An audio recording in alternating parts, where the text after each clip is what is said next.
Are you ready? It's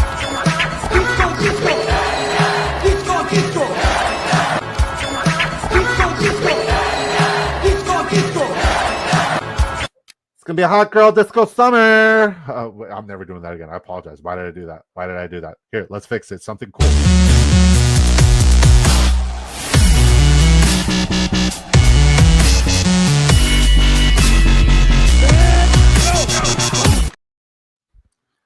Are we live?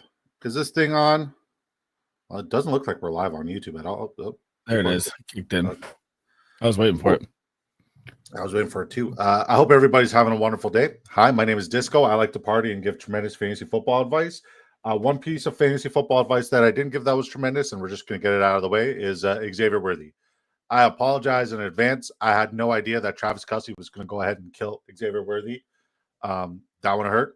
That one hurt a heck of a lot, guys. Once again, I'm so sorry. I didn't think that we would get friendly fire there.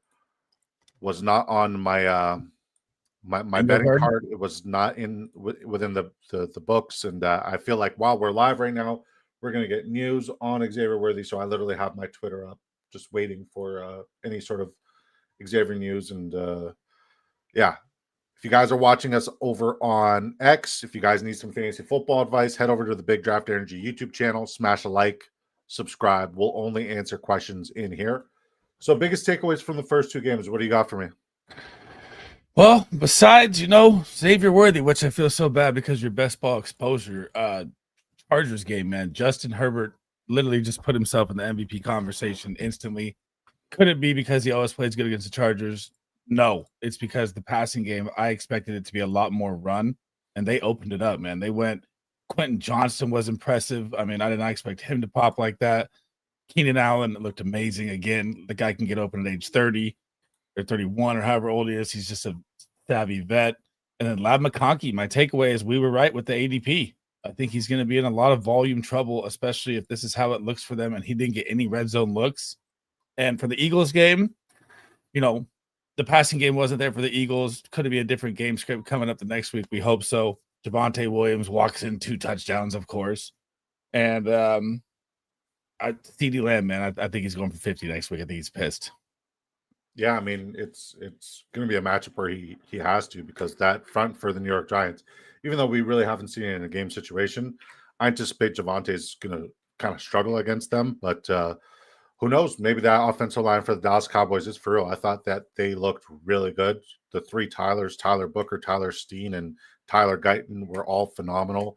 I really enjoyed watching that offensive line improve. And obviously, it's tough to weigh how much improved they are, because we didn't really get to see Tyler Booker versus Guyton, not Guyton, Jalen Carter, but still, Booker looked really, really good. That line looked really good. So I'm glad that I said that Javonte was a start. George Pickens, I mean, the upside's there, but the offense did not throw as much as I thought it would.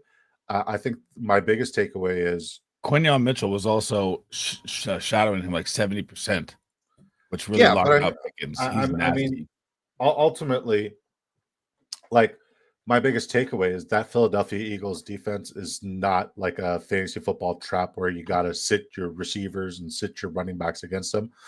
I think they're actually a very advantageous matchup. And, like I alluded to in a lot of my videos and a lot of my takes, I anticipate that defense has regressed significantly, and it's going to allow a lot of fantasy points and create an excellent game script for, Jalen Hurts on the passing game in the fourth quarter, where they don't necessarily have to run it out. Obviously, it didn't work out like that in that Thursday night opener, but when you got a rain layover and rain delay like that, it kind of sucks. As for yesterday's game, like, I loved Patrick Mahomes, Justin Herbert. We called it yesterday on your show. I said, whenever Justin Herbert plays the Kansas City Chiefs, he always unlocks, his mutant tier. He's always just absolutely out of this world and out of his fucking mind. And I think Quentin Johnston needs to be south of the equator in order to catch the ball. I think that's what creates the imbalances, is being north of the equator. He needs to be south of the equator to catch the ball. This separation is beautiful. Oh, I mean, if you just look at what the Kansas City Chiefs give up on a weekly basis, it's a lot of production to the slot and the unders. And Omarion Hampton was a sit.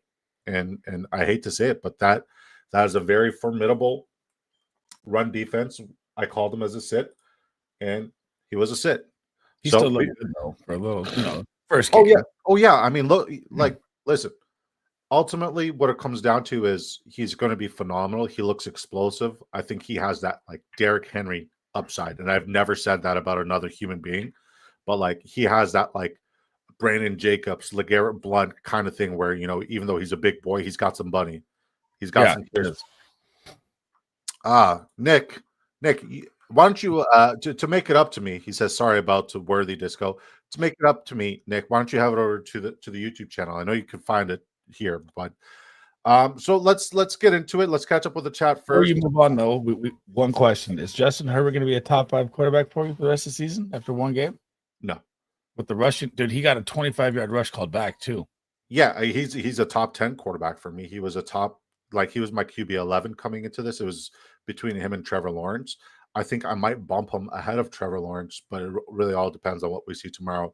I don't think we've seen the QB1 yet this week, for what it's worth. And I also don't think that we've seen the QB2 or 3. The Ravens-Bills game is going to decide that probably. Yeah, but like I think when it's all said and done, like even though we got 3 spectacular quarterback performances out of the 4, Dak Prescott was also a sit for me, I think we're going to see potentially 4 to 5 better QB performances in our fantasy football lineups. And we're going to talk about all of it, guys. If you guys got start sits, we got you covered.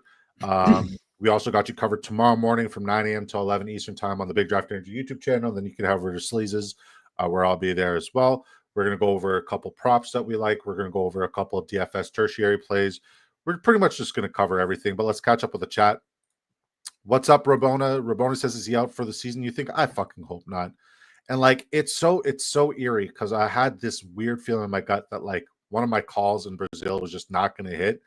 And like, I hated that Casey was playing in Brazil because last year I had that same feeling about Jordan Love. And hopefully we get that Jordan Love comeback situation. And maybe I'm like just trying to fool myself here. But God, I have so much Xavier Worthy. It hurts. And I was one of those few guys. Like if you look at the original Disco Balls, I have Xavier Worthy and AJ Brown in there. So be nice to me today, guys. The guys, how you guys doing today? I'm doing great. Dynasty Fantasy Football Helper. Guys, this guy is a wonderful human being and an excellent follower on X. Please go check him out. He's incredible. What's up, Jerry? Good to see you. Nick says, yo, what's up, buddy? Is QJ a week 1 wonder, or can he finally be what he was drafted to be? Depends. Are they playing in Brazil next week? I think that's the biggest. He's always that guy that hits that pop week, and then everyone waivers and spins their fab, and then he's right back on the waiver a couple weeks later. But is it going to be that this year? That passing offense looks amazing. So I mean, for what it's worth, they have, unlike the Kansas City Chiefs, they have every weapon humanly possible. They have so many weapons, it's stupid, right? I mean, I'm willing to bet on him, but like you alluded to, he's not somebody I want to blow my fab on yet. Give me somebody who's in an advantageous situation where it's not a crowded room, because we still didn't really get to see Trey Harris emerge. We still didn't get to see, a lot of Will Dissly or Tyler Conklin, even though they both, kind of staggered their performances, and we still haven't seen that rush offense absolutely dominate. So he's not somebody I'm blowing a lot of fab on. Neither is Keenan Allen. Oliver Brown, though. Oof. Oh, listen, Keenan Allen. If I'm betting on either one of them, I think Keenan Allen's the one I want to bet on and spend some fab on, because I think we can see, anywhere between 10 to 15 points on a weekly basis from NFL schedule. I want to see who the Chargers have next week. Their schedule going forward is absolute gold. It's just Herbert to the moon. Week 2, the Chargers have. They go Las Vegas, Denver, New York Giants, Washington, Miami, Indy, Minnesota. Oh, we got 2 Monday Night Football games. So Vegas is, hopefully Vegas is a plus matchup. The Fantasy Football Show, that is my guy, my brother. That's my good friend. That's Chev, guys. Shout out to Chev, one of the greatest fantasy football analysts, one of the greatest minds. He says, I'm here. Well, the Fantasy Football Show, if you want to hop on, man, I'll gladly chop it up with you. I definitely would love to have you on the show. We're just going to go through every single game, give fantasy football advice. What can I even trade to get someone like Judkins right now? Ooh, great question. If this is Dynasty Sleez, because Sleez is the Dynasty savant, what can he trade?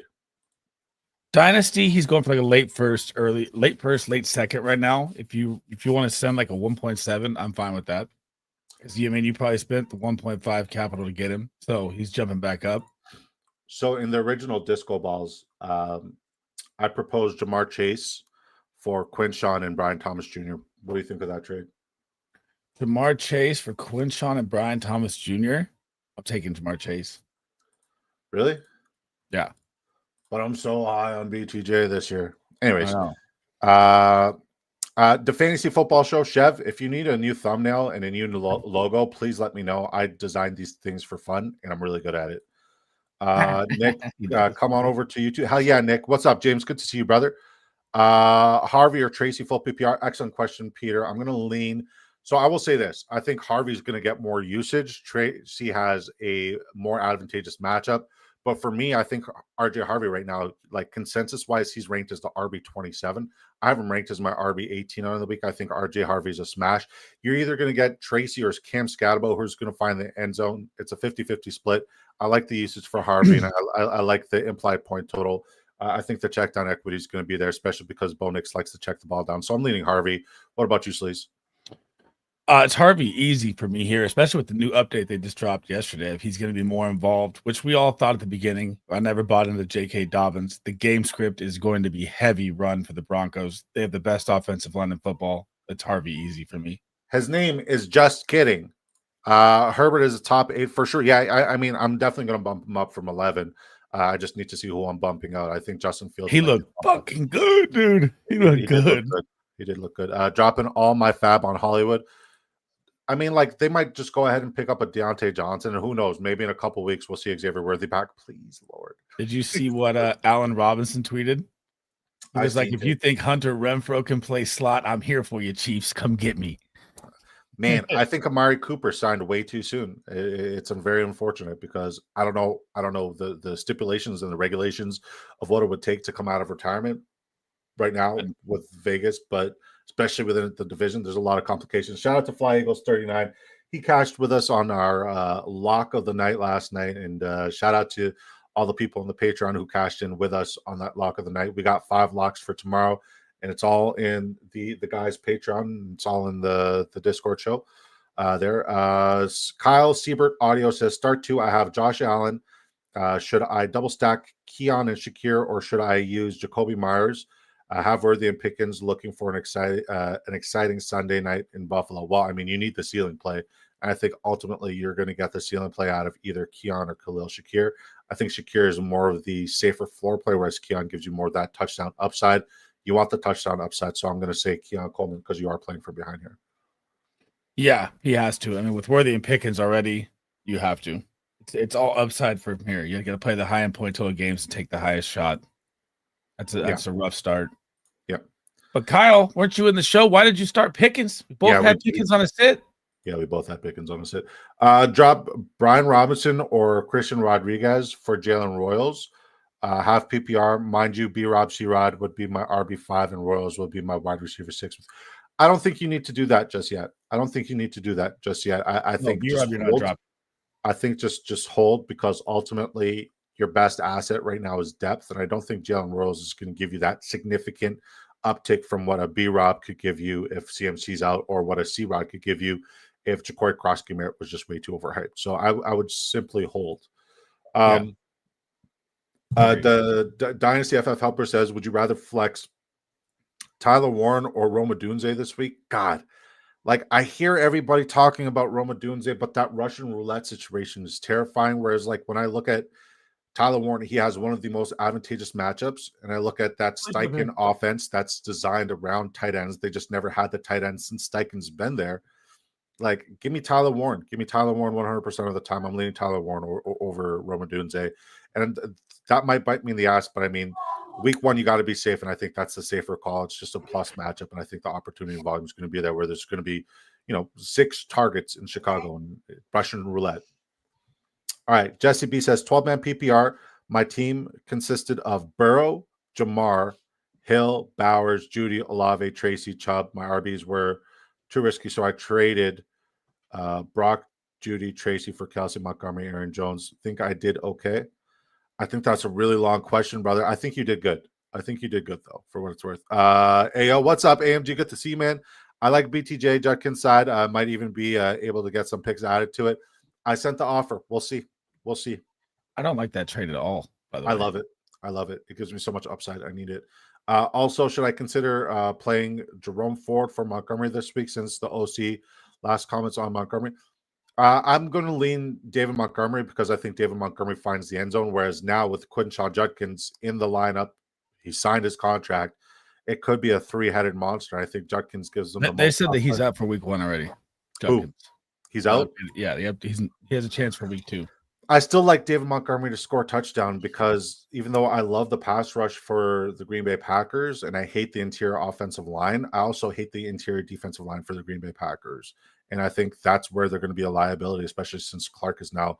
And we saw the impact Clark had in that game against the Philadelphia Eagles. So, yeah, it's tough, man. I'm going to lean with Montgomery. I think there's a clear role there and a clear path to success, whereas Jerome Ford is going to be in a split situation with Samson, and I don't anticipate that offense is going to put up a lot of points, even though it's the fucking Cincinnati Bengals.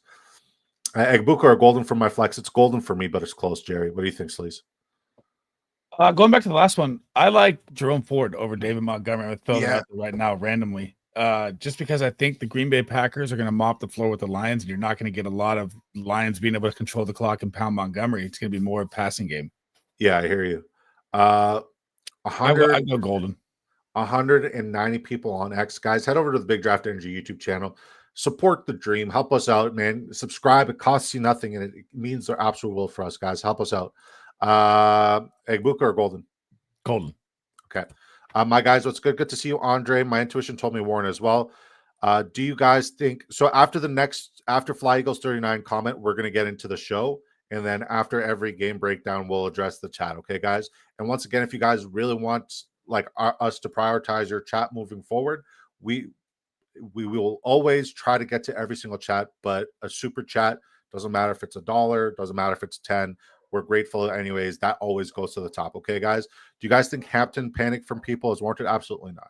It's a tough run defense. You're going to see a lot of performances. It's one of the best run defenses. No way. You might see Saquon struggle next week too. Just putting that out there. Yeah, no. He looked good, dude. Just tough matchup.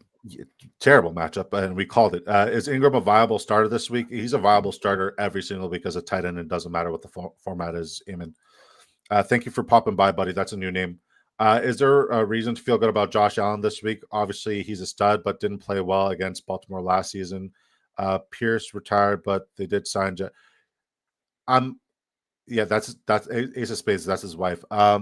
So is there a reason to feel good about Josh Allen? Yeah, that's the defending MVP. It's a 51.5 point implied point total.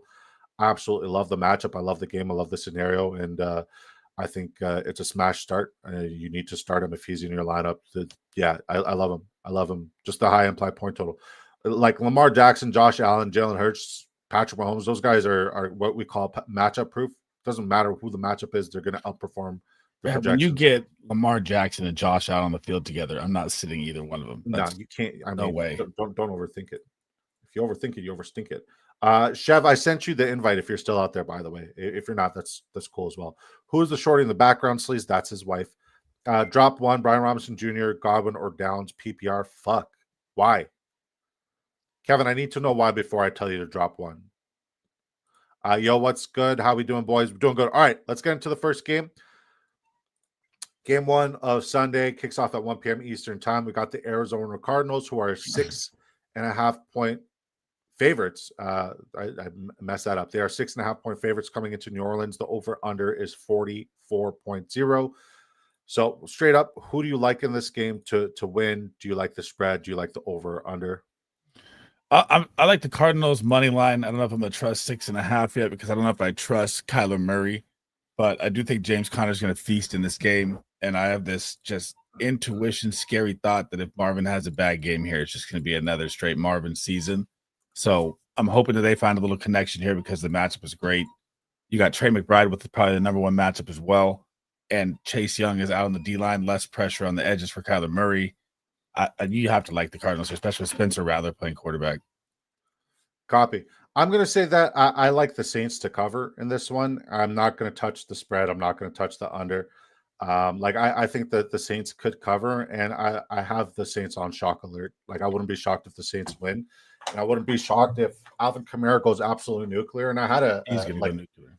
I had a debate last night with this guy who told me I wasn't doing good enough research, saying Alvin Kamara is in a smash advantageous matchup. He's like, oh, they brought in Darius Robinson, Dalvin Tomlinson, Sweat, and fucking Calais Campbell. And like, yes, they're all new additions and they're all upgrades from what they had last year, but they're still schnickelfritz when it comes to fronts. And I think that any defense or any offensive line in any rushing game is going to be able to dominate and run on them. So I'm not worried about Saints that. just lost their left guard too, Pennington or whatever. Penning. I'm not worried, man. I'm not worried. Alvin Kamara is going to get work. He always gets work in week one when he's healthy and not suspended. So like I'm in on Alvin Kamara. I love Alvin Kamara. Just lock him in there. Now, is there any betting prop, any line that you like in this game? And by the way, guys, if you guys want to tail any of our calls, tail at your own risk. This is Drafters Fantasy Sports. Use promo code DISCO to double your first deposit dollar for dollar up to $100.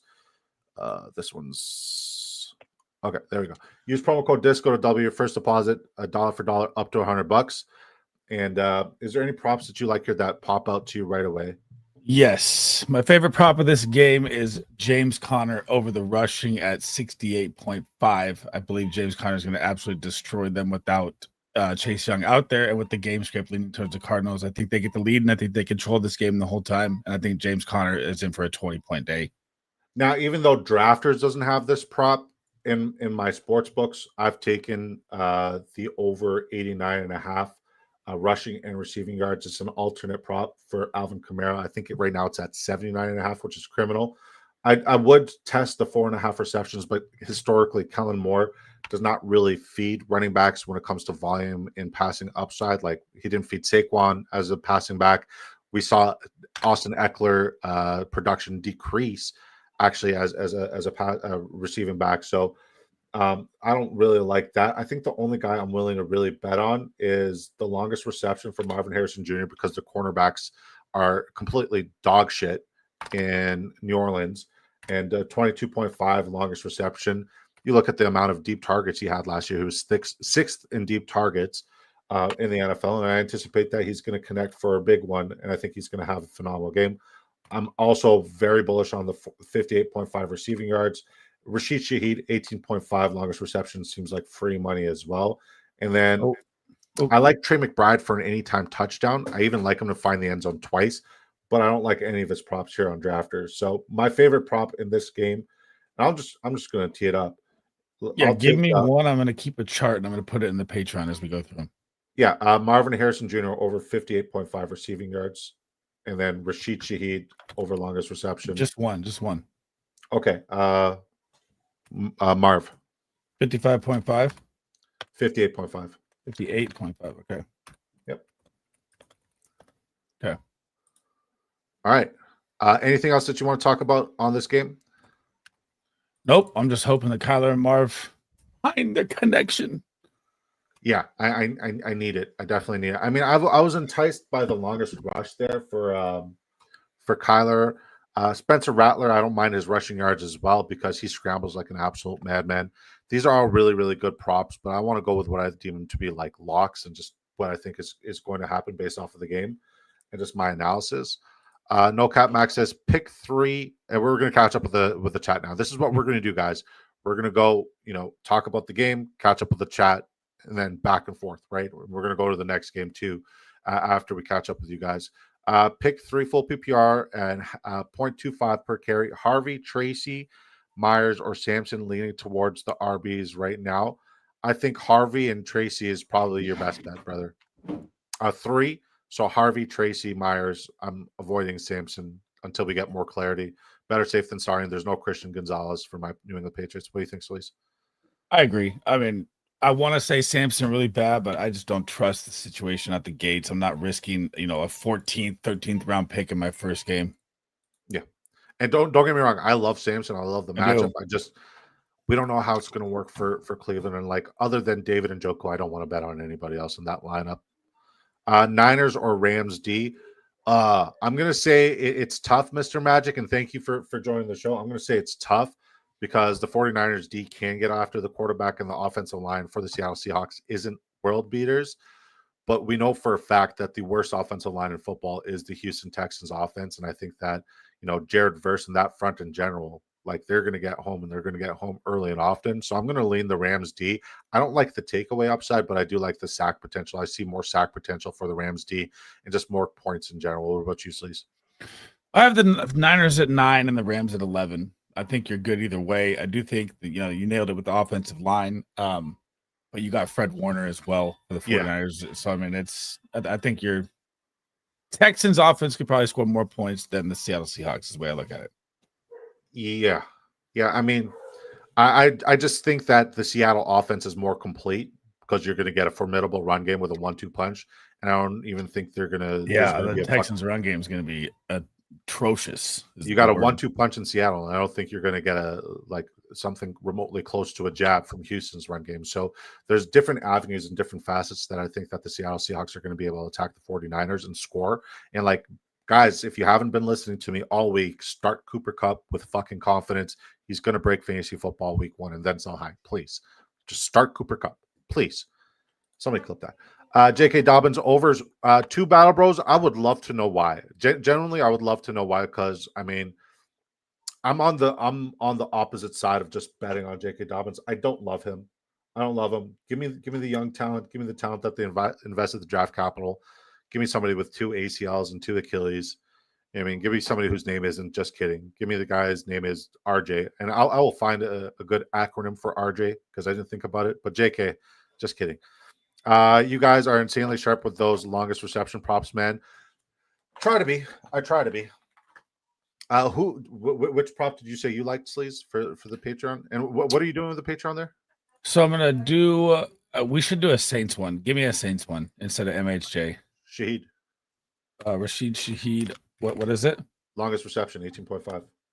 Are these just individual props to bet on? Yeah. Okay, excellent. Okay. And then you like the James Conner. And then you go first next game. We'll go back and forth. That way, you get a shot at the first. Whatever you like the James Conner rushing? Yeah, I think James Conner's gonna. I have him like 68.5. Yeah. Yeah, I don't hate it. I don't hate it at all. I have him rumbling for 90 plus. Well, I mean, here's the thing, right? You need to go with your Warriors, and he's the ultimate warrior. And obviously, I don't think he's going to do it the entire season, but I think he's going to do it week 1 in a plus matchup. Speaking of plus matchups, this is a plus matchup across the board. We got the game 2, and this show is going swimmingly. Let's keep it up, chat. We'll catch up with you guys after we do our whole shebang for this game. Okay, I promise. I just need to star the last. Oh, this is my favorite game of the week. I know. So game 2, we got the Carolina Panthers, who are 3.5-point underdogs, visiting the Jacksonville Jaguars. The over-under is 46.5. And chat, feel free to get involved. What do you guys like? Who do you guys like winning? Do you like the over? Do you like the spread? Talk to me, Sleez. What do you like here? I like the over. I like every single thing in this game. The weather cleared up. The rain nonsense is gone. There was like a 60% chance of rain. It is now clear, but make sure you're paying attention to weather because it always does affect fantasy football and NFL games. I like almost everything from this game in every single aspect. I like Bryce Young to go over passing, Trevor Lawrence to go over passing, ETN. Hopefully, this is his showcase game if they're going to try and trade him. Maybe he finds the end zone. The matchup is so good versus the Carolina defense. I like Ted McMillan. I like Travis Hunter. I like BTJ. Strange could pop. Sanders could pop. I like it all in this game. I love that. And I also love our guy AMG. He's been cashing in with us in the first 2 games with the props with the 5 gifted memberships. It costs $1.99 Canadian, which is essentially like 50 cents American, guys. For the price of a toll-free call, you can help support your boy and keep the dream coming up, man. Thank you so much, AMG. You didn't have to, but you did, buddy. I appreciate you, and we continue to have your back and make sure that you keep eating this season. You already got access to all of our locks and our tickets, so this is just for fun and shits and gigs. And tail at your own risk, by the way. If you're watching this, sign up on Drafters. Use promo code DISCO because the odds here on Drafters Fantasy are way better than any other sports books that you could possibly imagine. And we'll build out a ticket and tell you guys why. But before I'm going to say I like the over, I don't want to give the lean to any other team. I think what it comes down to is who's going to be able to take care of the football the most. And I mean, we got 2 underperforming first overall picks with a lot of potential and a lot of hype, and I want to see both of them really ball out, and I want to see both of them really succeed. I think both of these quarterbacks are going to be spectacular for DFS. And I think both of these tight ends are one of the best DFS, if not both being the best DFS play. I love Jatavian Sanders in this game, and I'm willing to go on a limb and say I like Jatavian Sanders as a straight-up start. So let's take a look here, and let's try to build a ticket here for us in the community. And I'm just going to let's do 8 props here just so we could show how much. So actually, we don't have to show it. If you guys look right here on the meter. Oh, too far. Oh, disco. All right. So if you guys look right here, you guys see the prize multiplier. If you hit 2 props, it's 3 times your money. If you hit 3 props, it's 6 times your money. If you hit 4 props, it's 10 times your money. If you hit 5 props, you 20 times your money. If you hit 6 props, you 35x your money. We've hit a couple of these, and it's been great, but we're trying to play it better safe than sorry, so we're not just going to throw money around. 65x for 7 props, and then if you hit all 8 props, you 100x your money. And then right under here, there's a safety option, and I don't recommend it, but it's also good to protect your bets, especially if it doesn't hit. That way you can at least get your money back. But with that being said, use promo code DISCO to sign up on Drafters Fantasy and take advantage of these incredible props. Like last night, we had a 3x prop. It was my lock of the night, and we have pretty much a lock for every single game, and that turned our money 3 times around. So that's why we say make your picks here on Drafters, because it just goes so much further than any of the other apps. Now I need to zoom out. What the hell did I just do? I didn't want a new tab. Okay, zoom out. All right, great. So let's look at this game. What's your absolute lock from this game? What do you think is going to absolutely? You take this one first. I went first last time. Yeah, it's Brian Thomas Jr. I don't care about like the longest reception. I think is doable, but I'm okay with the volume and the receiving yards. 76.5 receiving yards against one of the most advantageous defenses that hemorrhaged yardage and explosives. Give me Brian Thomas Jr. all day. He was 4th in he was top 5 in every explosive wide receiver quantifiable category last year.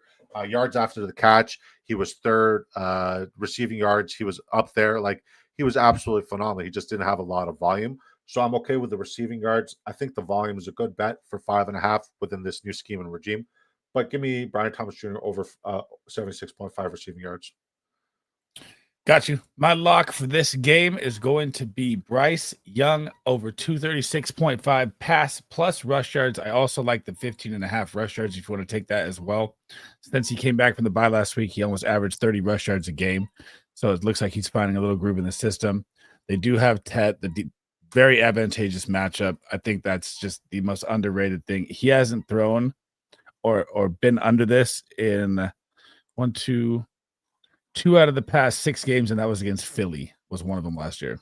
Now, something that I'm concerned about, right, is we're talking about the passing game being so crucial, right? And I know that you alluded to the rushing upside for Bryce, but I have not taken a single prop of Chuba or, Travis. Chuba's matchup is great too. Yeah, Chuba, like both running back rooms have a top 3, top 4 matchup for running backs this week, right?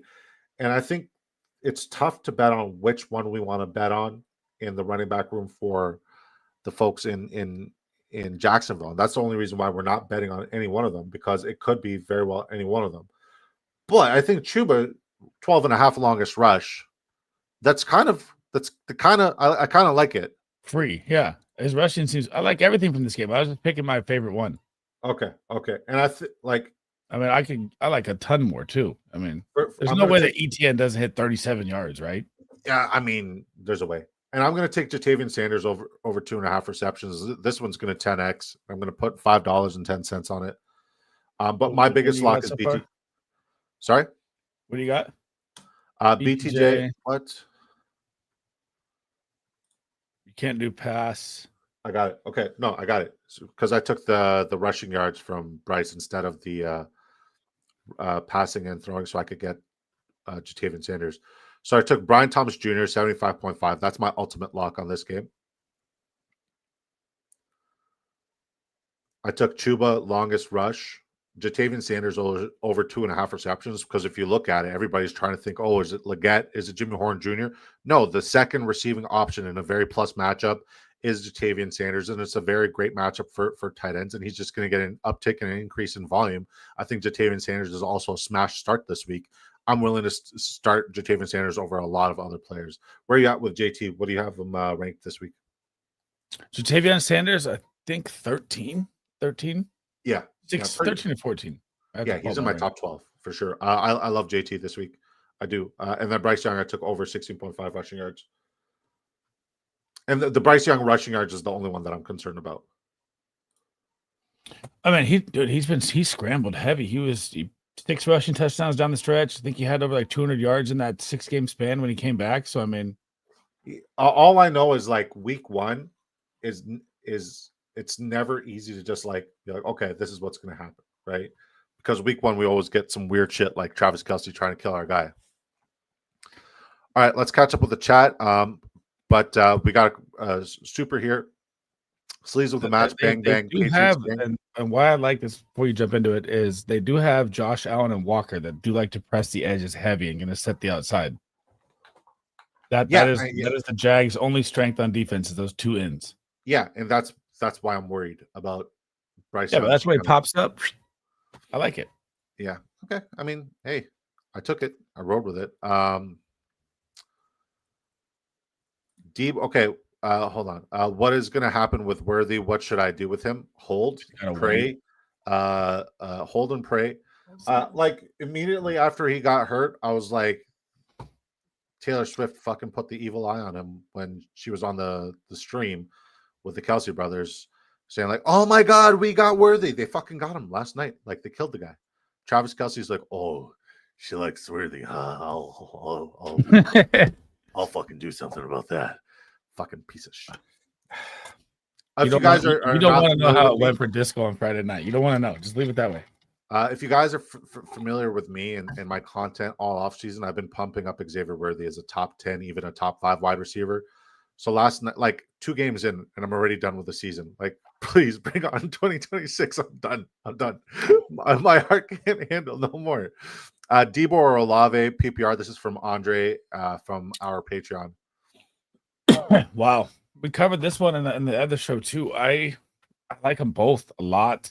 I leaned Olave just because of volume. I talked about game script for the Commanders. I think they can walk away with this game. So that's the only reason I like Olave is for garbage time points. And I want to see if he comes out in that legit Kellen Moore slot role like you saw in the preseason. He'll really eat. And that's where I was going to hit. Like we saw it in the preseason, Kellen Moore usage in the slot role. The volume is going to be there. The opportunity is going to be there. I think the upside for explosives is also going to be there. So give me Olave, but it is a 50-50 split between Olave and between Rashid Shaheed. I just think Olave is still the better wide receiver. I just don't know who's going to have a better fantasy football performance. Whereas with Devo, I think Devo is going to get a lot of volume with fabricated plays, but I don't think the touchdown upside is going to be there. I don't love the quality of the fabricated gadget plays. So my lean is Olave here. I like them both. They're both must start. Yeah, it's close. Yeah. I have to drop one Robinson, Godwin, Downs because we have a small bench and I'm claiming Judkins. Well, I'm going to go with the guy who on IR. Yeah. Like, well, I don't think there's an IR spot for Godwin, and Godwin isn't on the IR. Oh, I mean, pretty much. They say he's out for 4 weeks. I don't know why he's on. Yeah, but I don't think there's an IR. Oh, I do actually have him on the IR in my sleeper. So I'm assuming, Kevin, you don't have an IR spot for Godwin. If you don't, then I would lean. Because it's tough to wait for the CMC news, right? Because if CMC does play, then Robinson. Either way, you're not dropping Brian Robinson with this news. Yeah. You're not. That's brain dead. No, I'm not dropping anybody for Judkins. I think you're fine where you're at, buddy. I need to know who your other running backs are just for me to be like, why do you need Judkins so bad? But this is one of those situations where you could like tier up like Brian Robinson Jr. and Downs. That way you can, have the best of both worlds. I hope that helps, Kevin. AMG with the 5 gifted. We shouted that out. Appreciate you. Who got the 5 gifted? I can't see it on StreamYard. 26 watching. 17 likes, guys. If you guys could take a moment to smash a like, that would mean the absolute world to me. It takes 2 seconds. Would really love it. I don't know who got it either. I can't see it either. I think Higgins is going to have a great here. Which Higgins, brother? Jaden, baby. Both of them are going to be. Jaden. Both of them are going to be really good. I love them We were both. just talking about that before the show too. It's funny. Yo, what's up, Sean Jr. McCafferty? Panthers plus 3.5. Zach Frund. Zach, my guy Zach F. Shout out to you with the fire flames. Appreciate you, brother. And Sleez, you didn't have to, but thank you for the 5 gifted. I think that's because you cashed on the pick'em ticket yesterday. I love that. Justin from Shefty, Jags plan to use Travis Hunter as an every down receiver and situational caller. Situational corner. Good call, Sleazy. Not confirmed yet. Not confirmed. All year long, baby. It's too early for a victory lap. I got Jags as my survivor pick. I like that. I took Denver as my survivor pick. You took Arizona? I took Arizona. Okay. Diggs, it's not official yet. We still got time. Yeah. Jesse B said Diggs, Judy, Ricky Pearsall, 12-man PPR need 2. I'm sitting Diggs. I can't sit Judy. I'm too high on Judy this week. You can't sit Ricky P. Can't sit Ricky either. And yeah, you got to sit Diggs his first game back, coming off major injury. You don't know how much snap share he's going to get. I'd sit Diggs out of those 3, but I do like Diggs as a flex play. And then AMG with another $2 super chat. Just a beautiful man. Appreciate you. Go Pats. Do you think Bill will emerge as the RB1 for the Commanders? I'm going to say by week 8. Ultimately, my biggest concern with Bill right now is his shoulder. And then, if you just look at his player profile, he's not the fastest guy or the most athletic guy or the biggest guy. He's more of like a one cut and then go guy. I liked him when he was undrafted. I liked him when, nobody was picking him up. I don't like him as a 7th round pick.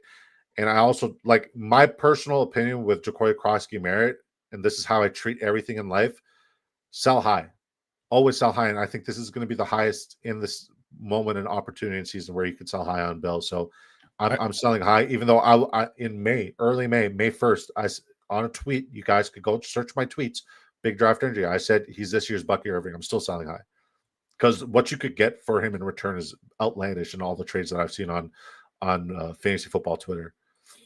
What you got to look at too is age 28, known as the running back cutoff for age of running backs. And since Austin Eckler's turned 28, he's missed 11 games of football in the past 2 years as well. Yeah. So, Austin Eckler goes down. It's Bill, baby. Bill. I actually took down that slide. I had that slide, but I deleted it. Jonathan San Diego, welcome to the family. He says, need one for flex between JMO and Travis Hunter, full PPR. I think JMO is the ceiling play, and if you need the floor play, it's tough to say Travis Hunter is a good floor play, but based off of the slot usage that we've seen in the preseason, I think he gives you a better floor, but JMO gives you the higher ceiling. So depending on your current matchup right now, if you are like me and you had AJ Brown and Xavier Worthy, you should go for the ceiling, go for the gusto. But if you had Jerry Jeudy and Keenan Allen, or not Jerry Jeudy, CeeDee Lamb and Keenan Allen, then I would play Travis Hunter. That's my answer. Floor play is Hunter, ceiling is JMO. Good luck, Jonathan. Thank you for popping in with a question. If never draft Jameson Williams for those reasons, right there. You're going to deal with that all year long, every week. Yeah. Well, hopefully, if you do have Jameson Williams in your lineup, you've built your lineup accordingly, and you kind of have a bunch of glue guys with high ceilings and high floors, that combination. Sell him as soon as he hits. Yeah, he's one of those guys where he's go for the gusto, and that's why you like guys like that in your lineup. But you need to make sure that the rest of your lineup is sound. If I want Judkins in redraft right now, what should I even offer? Sleaze, you answered this earlier in redraft. I did it for dynasty wise, redraft wise. We don't know yet. So I mean, we don't know what NFL investigation still coming. They're supposed to interview him here coming up. They say he's out for week 1. Could be back for practice week 2. Yeah, but we still don't know if there's a suspension coming. We don't know if there's a 4 to 6 game. So if I have guys like Jacory Krosky-Merritt, I'm selling Jacory Krosky-Merritt for Quinshon Judkins. If I have guys like Stephon Diggs, I'm selling Stephon Diggs for Quinshon Judkins. But that's roughly it. That's where his value is currently at, just based off of my redraft analysis. After week 1, that's all subject to change, Mr. Magic. Packers 12 says need 1 half PPR. Dobbins, Downs, Odunze. I'm going Downs here. Man, everyone's on this Odunze train, but nothing's really happened yet. I do like the roulette wheel call you talked about earlier with Odunze. I'm going down. So I like the matchup too good versus the beat up Miami secondary. It's not even beat up. It's literally the replacements. Every fucking starter from the Miami Dolphins is injured on IR, like not playing football other than Minkah Fitzpatrick. It's going to be a feast. It just sucks that Daniel Jones is the quarterback going against them this week. Who did the Dolphins play next week? I got the Dolphins. My Patriots. Oh, man. Demario Douglas to the motherfucking moon. Start Juan Jennings or Shakir. Thanks, guys. I'm going with Khalil Shakir. And shout out to you, Jameson Quinn. Welcome to the show. You look like another new name, brother. Welcome. And guys, we're going to try to get through every single chat here, but we will start prioritizing, moving on with the show and going through the game breakdown. So if you guys want us I would say one, but the calf and all the not playing. It comes down to anatomical adaptation, which is 5,000 reps to master, any sort of craft. And you need that within a certain amount of time. And I don't think that we saw Juan Jennings get that. Give me Khalil Shakir in a higher implied point total game. I think the Commanders could go full committee this year. I'd be careful with betting too much on one guy. Hell yeah, that's why I'm saying sell high, man. And this is coming from a guy who was beating the drum for Ja'Cory Krosky-Merritt. But, you got to sell high when the moment arises, and the moment has definitely arisen. Does McNichols get any touches, or is he behind Rodriguez? So the way we're looking at that backfield is completely wrong, and I'm just going to break it down for you guys. So if we're talking about first and second slasher backs who are going to take outside zone, who historically have succeeded in the Cliff Kingsbury scheme, that is between Ja'Cory Krosky-Merritt and Rodriguez. If we're talking about third down passing equity backs, that is now between Austin Eckler and it's between McNichols. McNichols does not collide with JCM. McNichols does not collide with Rodriguez the same way with Austin Eckler not colliding with Rodriguez and Ja'Cory Krosky-Merritt. It's two different concepts, two different aspects, and they're going to go with the hot hand at either scenario and situation. I think I did a fantastic job explaining that. Yeah, I mean, it's going to be a nightmare is the best way to pretty much explain it. Sell high. Know Chris Rodriguez getting this updated goal line role. Now Austin Eckler is the RB1. Then now we got, JCM going from RB4. Now he's back up to taking the first team reps. They don't know what's going on there, but I think JCM will emerge eventually. Yeah. Chef Anabi says, just traded T and Bigsby for London. Wide receivers are Adams, Godwin, IR, Debo, Keon Coleman, DJ Moore. RBs are Henry, Genti, JCM, Mixon, Judkins, Scatterable, Monty. Damn, my running back was nasty. Yeah. Was there a question in there? Sick lineup. Would be starting Ridley, but not against Surtain. No, I'm not starting Ridley. Not this week. All right, we already got you there, Chef. All right, Chef, you said this 3 times, buddy. Do you like Keenan Allen as a weekly flex? Depends on the matchup. Depends on the situation. Because if it's a plus matchup for the running back room, I don't think we're going to see a lot of volume or air raid approach. And next week, it's a plus matchup for the running back room. I know you were saying sell high on Bill, but what trades are you thinking? I think, did you miss the ones? Thank you. You're very welcome. Eckler, only one I'm comfortable with. And even then, it's like, I'm not starting Eckler above a bunch of guys. I think the check down equity is going to be there, but he needs check down equity plus explosives plus potentially touchdowns. And sure, he could do that, but it's not something I'm willing to bet on week 1. It's more of a gamble than anything. And I like to gamble, but I like to gamble on what I deem to be sure things. I have Houston defense. Can I start him this week, or should I pick up Packers from waivers? I think Houston's probably a safer bet than Green Bay, even though I really like Green Bay. Amon, what about you, Sleez? Yeah, it's Micah Parsons limited update is what they're going to give, limited snaps, I guess, what they're saying. So he's going to come in the third down role. I'd probably go Houston because Yeah. Should I drop Dylan Sampson for Kyle Monangai? Yes. Absolutely not. Yes. No. Sampson for Kyle Monangai? Kyle Monangai just updated the RB2 goal line role and a DeAndre Swift Bears offense. Yes. Get Kyle Monangai. I don't trust Dylan Sampson. I'm not dropping Dylan Sampson. I'm not. I don't trust Jerome Ford, and I think Dylan Sampson has way more upside and way more usage. You're going to see a lot of. Yeah, but now that Judkins back, I'm not. No. Well, yeah, but do we anticipate that this team is going to be in a lot of situations, like you alluded to, where they're going to lead the game and not be third and long situations? That's where Dylan Sampson comes in as an explosive receiving back. Kyle Monangai is competing with Roschon Johnson. And last year, Roschon Johnson was leading the league or very closely in the top 10 in fantasy points per touch when it came to touchdown equity when he was healthy and playing in the lineup. So like we're just writing off Roshan Johnson. I think Monanga is a great stash in a deeper league, but I refuse to give anybody advice, especially Christopher Adams, to drop Dylan Sampson for your guy, my guy, Kyle Monanga. And I love Kyle Monanga, but Dylan Sampson's going to feed families, all right? And he'll feed your family. Do not drop him. Do not drop him, all right? Just wanted to know if I did well on the trade. Just traded T. Higgins and Bigsby for London. I love that trade for you. I love that trade for you. Yeah, that's a great trade. Unless Bigsby gets the job, then you're kind of hurt. But for now, yeah, you're good. Yeah, I haven't stopped drinking since Worthy got hurt, coming up on 24 hours. Never dropped Samson. They drafted 2 rookie RBs for a reason. Never dropped Samson. Roshan Truther. I'm not a Roshan Truther by any means. Like, if ask anybody this offseason, my exposure to your guy, my guy, Kyle Monanga is absurd. It was him and JCM in round 20. What's up? Nothing, not too much. All right, next game, guys. And we're going to try to keep it moving. If there is a question, we'll address it. If it's just a comment, we'll just, unless it's like an important comment or like any sort of situation or update with my guy, Xavier Worthy. All right, game 3, 1 p.m. Eastern time, Cincinnati Bengals, who are 5-point favorites against the Cleveland Browns. The over-under is 48.0. I'm just going to go out and say, like, I think the Bengals are aware that they always start off slow. And last year, what we saw happen against the New England Patriots kind of fucked up their entire season, the outlook for the season, losing 16-10. I think that's why you saw, Joe Burrow in the lineup late in the preseason game against Washington, running with the 2s just so they can hit the ground running. I'm very comfortable with the Cincinnati Bengals covering the spread and at 5 points, and I'm very comfortable with Cincinnati Bengals dominating, and I'm very comfortable with them being a survivor pick this week because I think Cleveland's just going to be all kinds of bad. But what I will say is, like, on paper, defensively, the Cleveland Browns have improved drastically, and I'm very worried that, like, we might get our hearts broken tomorrow yet again with the Cincinnati Bengals. Where are you at with this game, buddy? And I don't want to overthink it, but like, that's what happens this time of year after Xavier Worthy dies.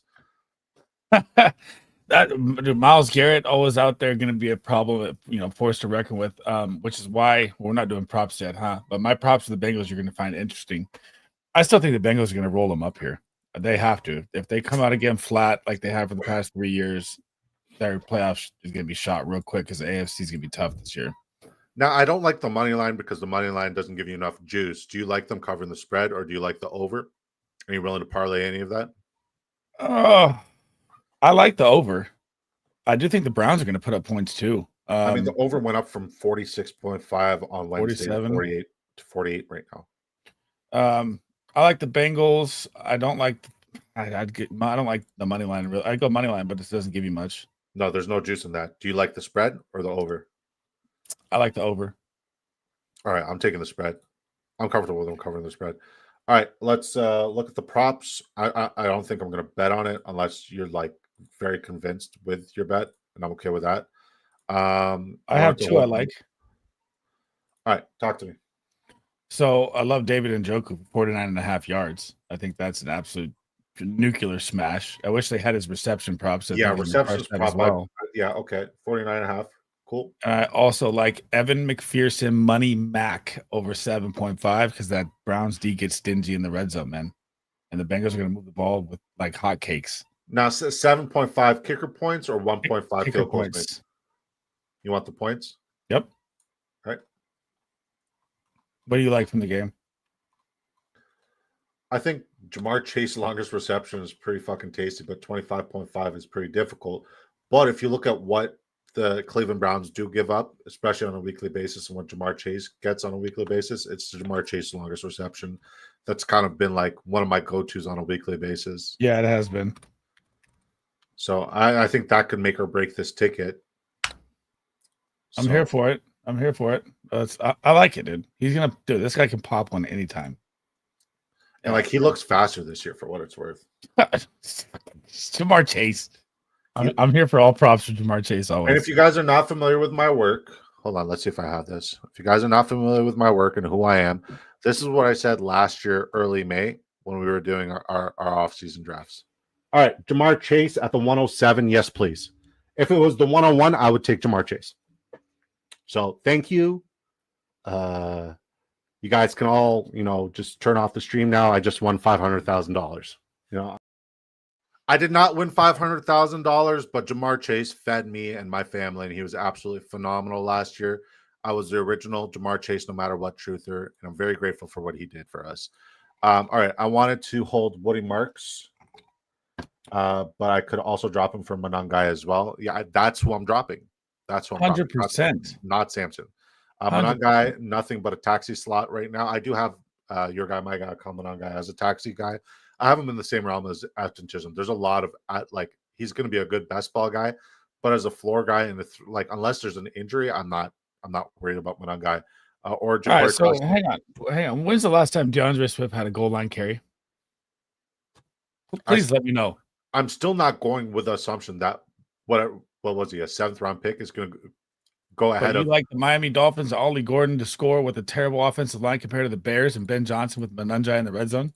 Absolutely, because if you look at, the draft capital spent, if you look at the ability, if you look at the size differential, Roschon Johnson gives them a better matchup. And then when you look at the Minnesota Vikings, they are not a plus matchup for red zone touchdowns and red zone equity. And then that would mean that Caleb Williams would have to carve them up to get down to the goal line. So, I think you're overthinking and overanalyzing it. I think he finds the end zone this week, and we talk about it next week. Kyle Manangai? Yep. Yeah, I'm willing to say no, not happening. So I'm not interested in that at all. I'm dropping Woody Marks. Yeah, I would definitely drop Woody Marks. I take it from me, guys. Unless it's Joe Mixon and Joe Mixon sporadically gets healthy, I'm not interested in the running back room for the Houston Texans. Sell high on either way. Every last one of them. Just curious, what's the logic behind 7.5 kicker points versus the 1.5 field goals? I tend to go with the 1.5 field goals since that's where I'm with you too, buddy. But hey, if they score 7 touchdowns, I mean, we're still an extra point away. All right, this is going swimmingly. You ready for the next one? Yeah, keep it rolling. Fire away. Is there anybody who's a must sit in that game? I think Jerry Jeudy concerns me, but you want to start everybody against this team. Who are you leaning as the running back start? You said Jerome Ford. Got to go with Ford. I think they're going to lean on a guy that knows the system more to start with. I wish it was Samson. Sweet. Game 4, the New England Patriots are 2.5-point favorites at home. The over-under is 44.0. Christian Gonzalez is out. So Jacoby Myers got bumped 12 slots, 12 notches in my wide receiver rankings. I think he's a good flex wide receiver 2 or 3 option. I'm comfortable starting him. I'm not comfortable starting Stephon Diggs. I'm very high on Demario Douglas. I like Drake May. I like the upside play of I like both his rushing props. I like Hunter Henry, and I like obviously Brock Bowers, but Travion Henderson, he's one of those guys where if you have him, you got to play him. And I think he's in a plus matchup.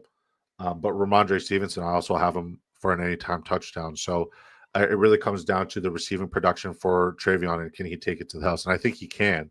But will we see it right off the rip? Probably not. Who do you think wins this game? Patriots by a landslide, right? I don't think it's going to be a landslide.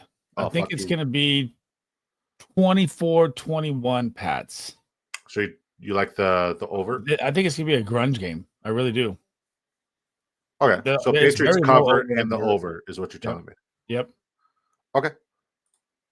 But it's close. I mean, the Raiders are going to play tough. Pete Carroll is going to have them. They're going to control the clock too. I agree with all your starts there, though. Diggs kind of a flex play for me. Travion, if you have him, you have to start him. Ramondre, they've updated that he's going to get more carries. Drake made the matchup is beautiful. Jacoby Myers, you might flex. Brock Bowers obviously starting.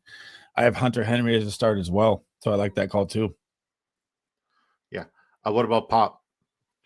Pop D, I'm not starting in redraft. I love Pop Douglas and redraft and in DFS. I love him so much, man. Pop D is going to feed families this week. All right. So what do you like from this game? Give me one prop that you absolutely love.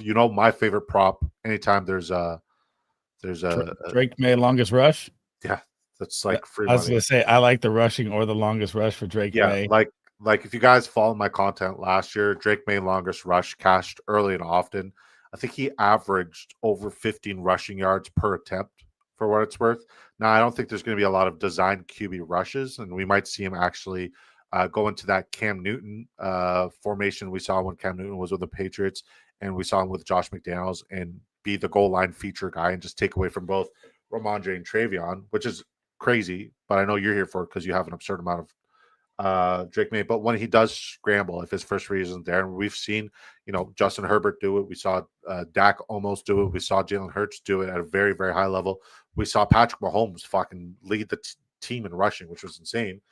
I think 12.5 longest rush. I think that's as free as it gets for a fantasy football bet. And if it's wrong, I'm sorry. He got hurt or something. But yeah, he does this early and often. Where are you at? What else do you like in this game? I love Travion Henderson, longest reception at 11.5. I think he could go for 80 at any time in any game. On the Raiders side, it's a little tougher for me. Well, you don't have to bet on the Raiders side, right? Like, let's just say that you don't have to bet on it. We could just take this over to the next game. Yeah, I don't like a lot from the Raiders side, to be honest. Okay. Maybe if I was throwing in there a Daniel Carlson, 1.5 field goals or kicker points, but because I do think the Patriots defense gets really stingy in the red zone. Now you got Vrabel, a revamped whole system. I like it, but yeah, I'm not touching Genty's props. I don't like him that much. I don't hate the Geno Smith passing completions. I would prefer to get Genty's rushing attempts, but Drafters doesn't have that. So I'm just not touching the Raiders side at all. Let's catch up with the chat. Henderson or Breece Hall this week? It's Henderson, but I'm also I like Breece Hall to break big for a huge touchdown. Sleez is going to say it's Henderson as well. Cedric Tillman or Demario Douglas in full PPR. It's Demario Douglas, and it's not even closer. The Las Vegas Raiders gave up the fourth most fantasy points to slot receivers last year, and I anticipate Demario Douglas will be playing that slot usage and slot role. Patrick Mahomes had a field day, boys. Hell yeah. Hussein, I would have a field day if you came over to the Big Draft Energy YouTube channel and got off this whole X thing. If you guys are watching us on X, we won't be on X for much longer. We're literally here on X to get you guys to come to our YouTube channel because it helps us out a heck of a lot, and we're just trying to cross promote here. So please come over here. Would really help us out to the Big Draft Energy YouTube channel. Help make the dream come true, ladies and gentlemen. All right, so next game, we got the Miami Dolphins, who are 1-point dogs. Who's at home? I forget. Oh, the Dolphins at the Colts, right? Miami Dolphins 1-point underdogs against the Indianapolis Colts. Over under is 46.5. And I'll go first here. I think the Indianapolis Colts are not going to win. I also think that the Miami Dolphins could fuck themselves with their terrible defensive back room. And I think the over is doable, but my favorite bet on the entire week and one of my favorite starts on the entire week, and I hate saying this because I don't like a lot of kicker leagues, is Schrader. I love Spencer Schrader in this matchup for this freaking team. I think he's going to be absolutely nuclear, and I have him as my kicker 3, and I think he could finish as a kicker 1. He's my dark horse for kicker 1. Oh, and leave a vote, guys. Leave a vote. Is it 6.5? 46.5. No, Schrader's points. 6.5 or 7.5? Well, we still have to talk about the game, the line before we get into the bets. I know, but that's your favorite one. I'm locking that in already. No, I mean, I wouldn't say it's my favorite one. I think my favorite one is I'll say it's my favorite one, but that and Tyreek Hill over 5.5 receptions. I love both of those. Got you. I love both of those. So Schrader, Tyreek Hill. Yeah, Spencer Schrader's at 6.5. Let's share the screen. Yeah, I like that a lot. All right, so right now I got Drake May longest rush, Travion Henderson longest reception, Tyreek Hill 5.5 receptions, Spencer Schrader 6.5 kicking points. I also like Jonathan Taylor to score not just one anytime touchdown, but 2. And I also love Ollie Gordon to find the end zone because Vegas tends to tell you guys when people are going to break out and do the damn thing. And right now, if you look at Ja'Cory Krosky-Merritt, who you would say is kind of the same guy as Ollie Gordon, Ja'Cory Krosky-Merritt's line is closer to plus 400 odds to find the end zone, whereas for Ollie Gordon, last time I looked, it was plus 200. I got him at plus 175. So that's Vegas telling us they're anticipating that he's going to get the usage, and the rushing yards are also there. So we're going to put 5 on this one. I like this game. I love this bet. Good shit. Is there anybody that you think is a smash? So I think that Tyler Warren's a smash start. It is hard to sit any of the studs in this game. Well, I'm not sitting Michael Pittman. I'm not sitting Downs, but I know one of them is going to disappoint. Right? I know Tyler Warren won't disappoint. I know Jonathan Taylor won't disappoint. I think Daniel Jones is a sneaky QB2 in a super flex. Very sneaky QB2 in a super flex. I also like him as a DFS play. I think Tua Tagovailoa is going to put up close to 30 fantasy points. I think we're going to see Tyreek Hill break fantasy football week 1. I don't care who the tight end is. I'm not interested in. I don't think we're going to see much of a running back game from Devon Achane. And I don't think they're going to need to check the ball down. We're just going to see a fucking track meet. It's just going to be a shootout. And I love this game for that. But the reason why I love Spencer Schrader so much for his kicking points is because Daniel Jones is at the helm, and I don't think he's going to convert into a lot of touchdowns. Yeah, that's a good point for sure. It's hard not to love anything from this game. I mean, Jonathan Taylor has a chance at RB1. Devon Achane has a chance at RB1. Tyreek Hill has a chance at wide receiver 1. Jalen Waddle could explode in this game. Tyler Warren has a chance at tight end 1 in this game. What's Waddle's longest reception at? Or just receiving line? Let's see. I wasn't on the Miami game. 21.5 longest reception, 59.5 receiving yards. I mean, they're both very doable, but I mean, Tyreek Hill 68.5. I have him for 130, so double, literally double. My favorite prop is Devon Achane, 4.5 receptions. Yeah, I already put the bet in. You got to stick to the program, man. You got to stick to the program. We got that. For my kicker, Prater, Bills, new kicker, or Loop. Who's Loop? I'm telling you, start Schrader. That's who you want to start. Tyler Loop is the rookie kicker for the Ravens. Oh, there you go. Told you guys I'm not a big kicker guy. Came from X, so the conversations are working. The conversions are working. I appreciate you, Christopher Adams. Thank you. And guys, if you guys are subscribed to me and you're new to the show, please also take a moment to go subscribe to my brother Sleez. Nobody puts out more content on a weekly basis than this guy. He's good people's. It's my business partner. That's my guy in the Guys Patreon. Please support him. If you support me, you got to support my guy. If you guys like Travion over his longest reception of 11.5, do you like his over 20.5 receiving yards too? So he likes the Travion Henderson props. I like Travion Henderson just overall as a start. I don't know the usage yet, right? It's one of those things where it's like, I'd rather be safe than sorry. And that's not a safe bet to me yet, based off of the usage and the history of the usage. It might be all Ramondre, because like Ramondre is not a bad, receiving back.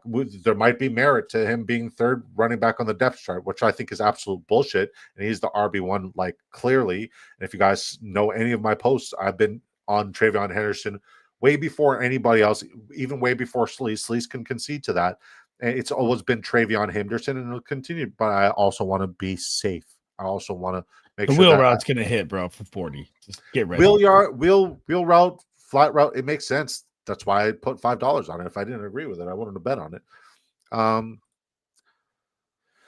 Jonathan Palmer or Keon Coleman, leaning towards Coleman. Thoughts, guys? I'm going to go with Keon Coleman, man.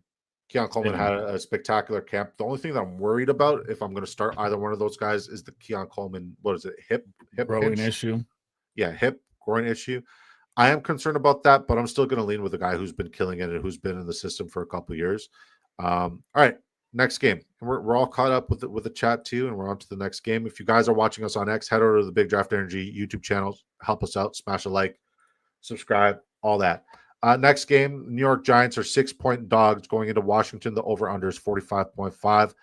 I think this is a trap game. I'm going to go out and say I think this is a trap game, and I think the Giants cover.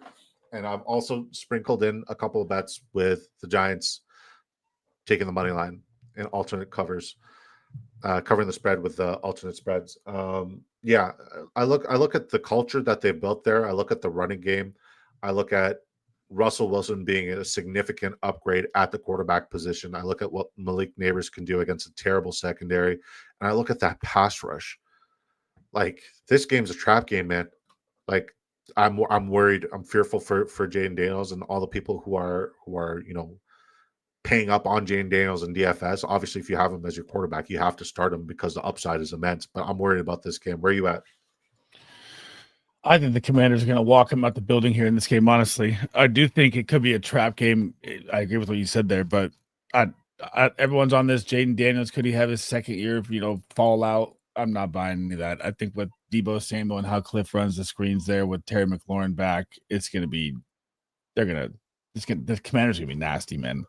And for what it's worth, Chad, if you guys are not familiar with my work, last year in the off season, I was on a Twitter space. Sleez was there with me, and I think a couple of people of the community here in the chat were with us when I said not only would Jaden Daniels win the Offensive Rookie of the Year, check. I also said that he would have a historical campaign, be a top 5 quarterback, and lead the Washington Commanders to an NFC Championship appearance.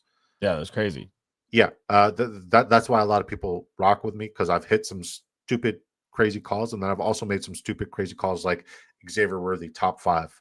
Fuck, man. Do we have any Xavier Worthy news yet? Nope. I am not okay. I'm hanging on. Fred. It's not okay, man. All right, let's. Nothing still yet. Yeah, nada. So, do we have a receptions prop for? No, it's not receptions for Malik Neighbors, and I think Malik Neighbors, 5.5, 6.5, 7.5. I've laddered Malik Neighbors up to 11.5 receptions. I love his receptions prop. It's one of my favorite props. For the other bets, I'm not willing to bet on anything in this game. I liked Zach Ertz's receptions prop when it was at 2.5. They upped that. I think Graham Gano kicker points is very doable, but there's just nothing in this game that I'm willing to bet on. I also like Jaden Daniels rushing yards because I think he's going to be rushing for his life. Yeah, and frick, we got that. I got it at 40. Now it's up to 45. Yeah, got it early is key, man. Yeah. Because I was like, he's going to lead the Commanders in rushing for sure. Yeah, but other than that, this is not a game I like to bet on. Cam Scottable 60.5 rushing yards seems as free as a fucking prop can be, but it's also scam Scottable.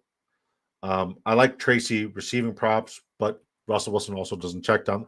There's too many new variables for me to love anything in this game other than Malik Neighbors over his receptions. So I'm just not betting on this game.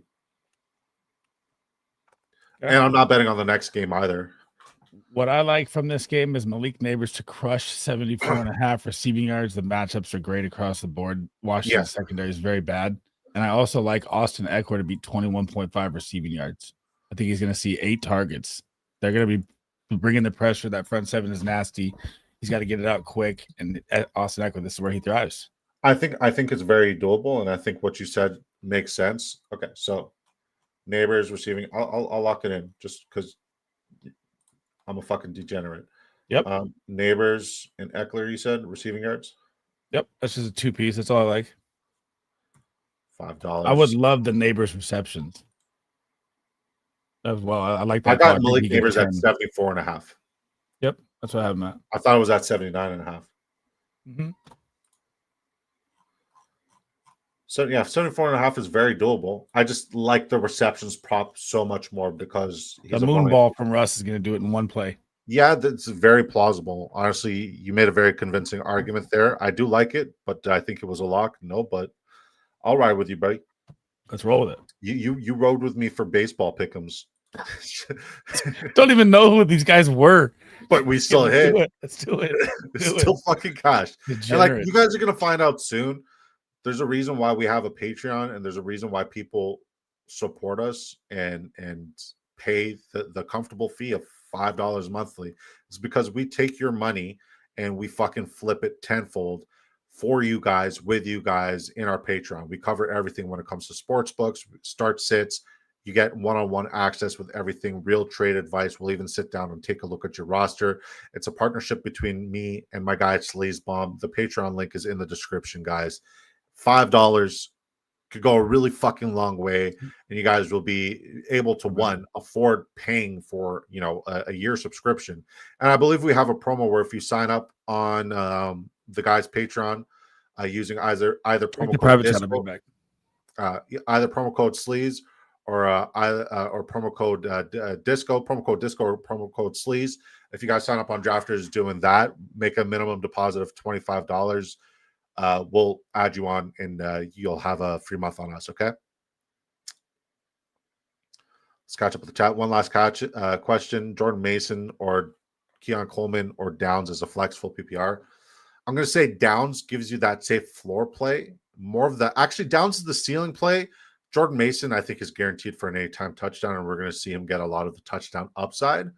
I'm going to say if you need the ceiling play, it's Downs. If you need the floor play, it's Jordan Mason for the touchdown equity. Am I crazy to think Russell Wilson has a safer floor for the season than Fields? I wouldn't say for the season, but for the week, yes. Did you guys like any props from Carolina Jack's game? I missed that one. We did.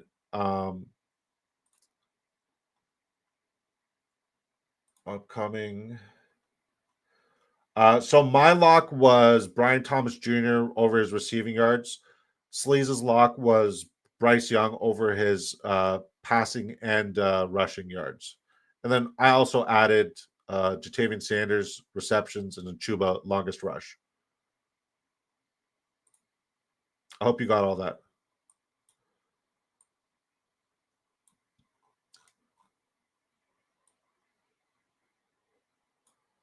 Sleaze has to go tend to his fridge.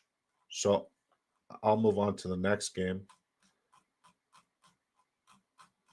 Did we go over what happened to the Jets and the Steelers props? Do you guys have the Jets and Steelers props in front of you for the on drafters?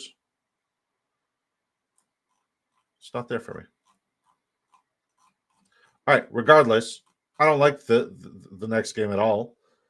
I hate the next game. How does JCM Keon Coleman for Jordan Addison sound to you guys? I like that trade. I like that trade a lot.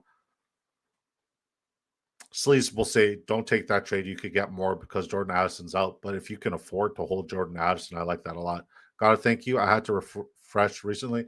Yeah, I mean, I just refreshed, but it's still supposed to be Pittsburgh next. But whatever, we'll go over that game. Next game, we got the Pittsburgh Steelers. I'll just do this. We got the Pittsburgh Steelers, who are 3-point favorites coming into New York. This is the lowest implied point total on the week at 38 points. And I mean, even then, I still like the under. Welcome back. The Steelers are favored by 3. I think it's super doable against the New York Jets. I think I love both of the kickers in this game. I don't mind Jalen Warren's receptions or receiving yards line. I also like Breece Hall for an anytime touchdown. But I think DK Metcalf and Garrett Wilson are both going to be tough. And we had our guy Rip just come out and give us straight facts and knowledge, saying that like DK Metcalf on opening season games the last 3 or 4 years has just been atrocious. So with that being said, if the Lions aren't here, we'll just go to the next game. I see them. I see the lines. If the Lions are not here for me.